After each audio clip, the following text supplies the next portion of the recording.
So, Michael, this shocked a lot of people, but now Natalie Elphicke is getting a lot of heat from her own side.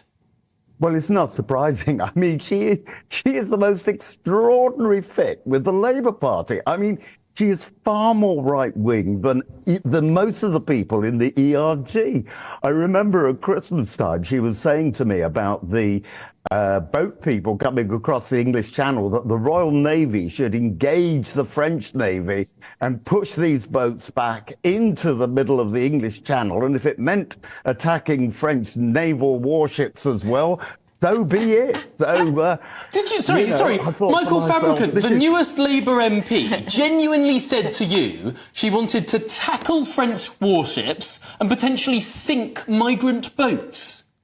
It was extraordinary, and there are plenty of witnesses to the event. So, I just think, it was going to be difficult enough to keep her in the Conservative Party with views like that. I mean, she makes reform look like a bunch of Marxists. Now, this is the line. So, now, Michael, we are hearing a lot about this, and of course she's not here to defend herself from these comments, but, you're allowed to speak, free speech and all that. But, absolutely. Michael, and plenty of witnesses. The Conservative MPs are trying to get this narrative that she's the most right-wing MP ever, that she was even more right-wing than the ERG, more right-wing than the New Conservatives, more right-wing than everyone, whatever, more right-wing than Nigel Farage.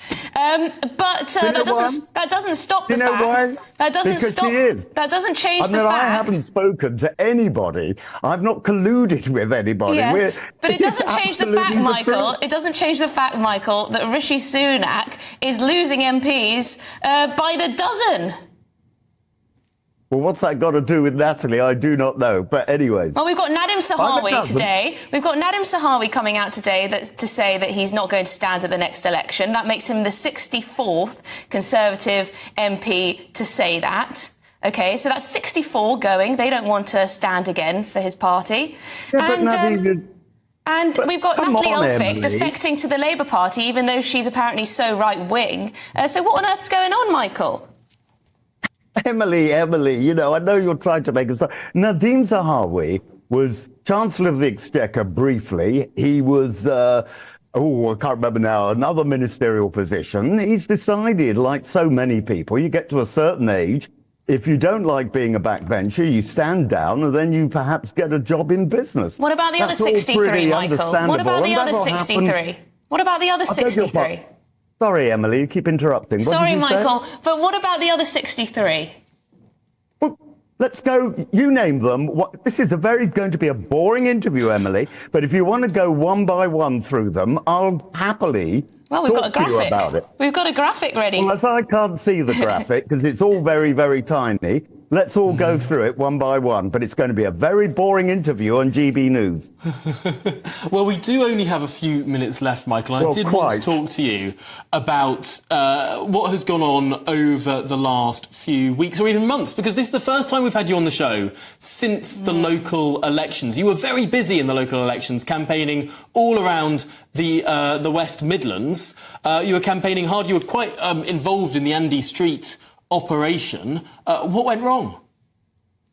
Well, what went wrong? It was very, very close. I think it's first of all worth noting that he only lost by a Labour majority of 0.25%. I thought it was going to be a picture of me for a minute, but it wasn't. 0.25%.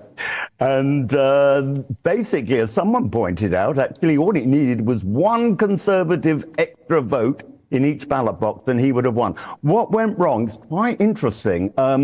I think what went wrong was, first of all, there was quite a Labour surge in Coventry. Well, why in Coventry, I don't know, but in Coventry, there certainly wasn't in Birmingham. The Birmingham Labour vote dropped substantially.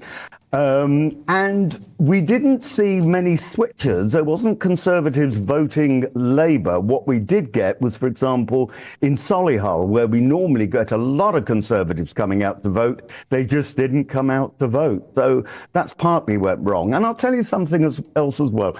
It was originally the plan that he would take over, as in London, as in Manchester, as in Yorkshire, with their Labour mayors. he would take over the policing side. That didn't happen for all sorts of complicated technical reasons within the Home Office, which I still haven't forgiven them for, but Andy Street has, I think.